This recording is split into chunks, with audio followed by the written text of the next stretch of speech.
Halo adik-adik di rumah, selamat berjumpa lagi dengan saya Bapak Wilfridus Kapol SPD, Guru Bahasa Indonesia kelas 8 SMPK Frater Maumere.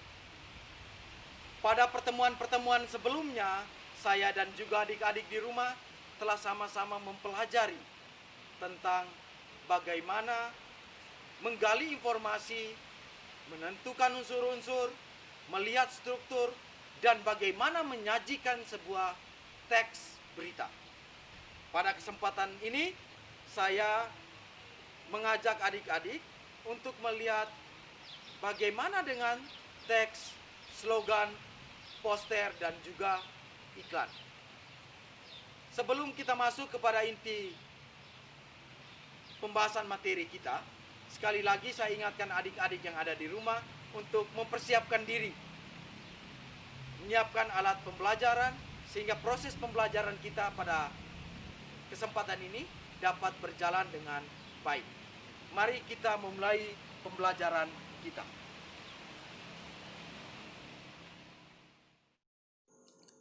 Baik adik-adik, pada bab yang kedua ini kita akan sama-sama mempelajari tentang poster, slogan, dan iklan. Pada pembelajaran ini, kita akan membaginya menjadi 4 sub pokok bahasan. Yang pertama, mengidentifikasi informasi dalam poster, slogan, dan iklan. Yang kedua, menyimpulkan isi poster, slogan, dan iklan. Yang ketiga, menelaah pola penyajian dan kebahasaan teks poster, slogan, dan iklan. Dan terakhir, setelah kita menelaah pola penyajian, kita menyajikan gagasan dalam bentuk poster, slogan, dan iklan. Sebelum kita masuk ke materi pembelajaran, kita lihat dulu tentang contoh-contoh poster, slogan, dan iklan. Berikut ini adalah contoh dari poster. Mau jadi apa saja, yang penting sekolah dulu. Ini adalah contoh poster dari dalam dunia pendidikan. Poster ini menggabungkan kata-kata dan juga gambar-gambar yang mendukung pernyataannya. Yang kedua, kita lihat tentang slogan. Ada slogan berbunyi, "Sekolahku hijau, sekolahku sehat. Jagalah kebersihan, kebersihan pangkal kesehatan." Slogan ini sering kita temukan di lingkungan sekolah. Yang ketiga, contoh yang terakhir adalah contoh iklan. Yang pertama, iklan yang berhubungan dengan produk atau menawarkan barang atau jasa. Yang kedua adalah contoh dari iklan yang memberikan penjelasan kepada masyarakat. Dalam iklan ini dia menjelaskan kepada masyarakat tentang bahaya merokok. Ya adik-adik, pada pembelajaran kali ini khusus kita bahas tentang informasi dalam teks poster, slogan, dan iklan.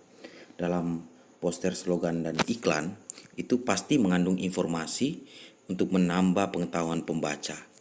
Terlepas dari itu, dia juga bersifat persuasif atau mengajak, membujuk, merayu orang untuk mengikuti apa yang menjadi tujuan penulis. Baik adik-adik, bagaimana cara mengidentifikasi informasi di dalam ketiga teks ini? Tentunya kita harus mencermati isi teks dan juga gambar. Untuk gambar, lebih khusus kepada poster dan iklan. Karena slogan lebih mengutamakan kekuatan kata-kata. Baik adik-adik, berikut bagaimana cara mencermati isi teks dan gambar dalam ketiga teks tersebut. Kita lihat yang pertama tentang poster.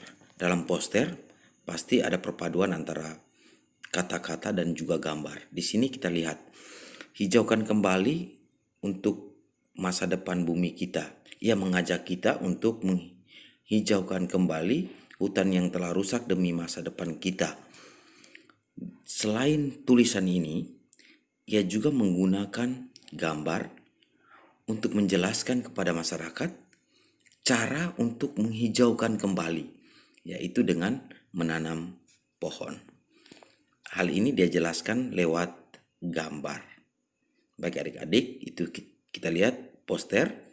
Berikut ini kita lihat tentang slogan. Berbeda dengan poster dan juga iklan, slogan lebih menggunakan kekuatan kata-kata dibandingkan gambar. Sukses itu hadiah bagi yang selalu berusaha. Artinya kesuksesan tidak hadir begitu saja. Untuk meraih kesuksesan dibutuhkan usaha. Berikut iklan. Seperti pada poster, iklan juga menggunakan kekuatan gambar untuk menyampaikan tujuannya. Di sini kita lihat buku SPM Plus USBN untuk SD tahun 2020. Di dalam iklan ini diselipkan juga tentang rangkuman, menjelaskan tentang rangkuman materi. Dia menginformasikan kepada pembaca tentang rangkuman materi dan juga prediksi soal USBN 2020. Yang keempat, ia menjelaskan atau menginformasikan bahwa buku ini dilengkapi dengan strategi sukses USBN 2020. Yang kelima, ia juga untuk keperluan penjualan, ia menyertakan juga dengan harga dan juga nomor yang dapat kita hubungi untuk mendapatkan buku ini. Selain itu, dia juga menyiapkan kode untuk kita mendapatkan informasi dari penerbit tentang buku ini. Dan yang terakhir, tentang lembaga yang mengeluarkan buku ini yaitu Erlangga. Oke adik-adik, untuk mendalami materi tentang mengidentifikasi informasi, kita membahas beberapa soal sebagai pendalaman kita. Yang pertama, tentukanlah ciri-ciri dari teks, poster, slogan, dan iklan. Yang kedua, buatlah perbedaan dari ketiga teks tersebut. Yang ketiga, tentukan informasi yang terdapat dalam teks iklan berikut. Teks iklan ini masih berhubungan dengan buku pembelajaran, khususnya buku dari terbitan Erlangga. Baik adik-adik, itu saja yang perlu Pak sampaikan di pertemuan pertama kita ini tentang mengidentifikasi informasi yang ada dalam teks, poster, slogan, dan juga iklan. Adik-adik di rumah, demikian pembelajaran kita pada hari ini. Pak harapkan adik-adik juga terus menggali informasi dari sumber-sumber yang ada di luar sana untuk menambah pengetahuan dan wawasan kita tentang bagaimana poster, iklan, dan juga slogan. Pada kesempatan ini, Pak mewakili guru-guru MGMP Bahasa Indonesia SMPK Frater Maumere menyampaikan limpah terima kasih kepada Yayasan Mardiwiata, khususnya SMPK Frater Maumere, kepada penerbit Erlangga, kepada postulan Kongregasi Frater Buddha Hati Kudus, dan juga orang tua murid yang telah mendukung segala proses pembelajaran melalui media daring. Pak dan juga teman-teman lain harapkan proses ini dapat memberikan informasi kepada peserta didik yang ada di rumah secara jelas dan dapat mendukung pembelajaran melalui media daring yang dicanangkan oleh pemerintah. Sekian adik-adik, salam literasi.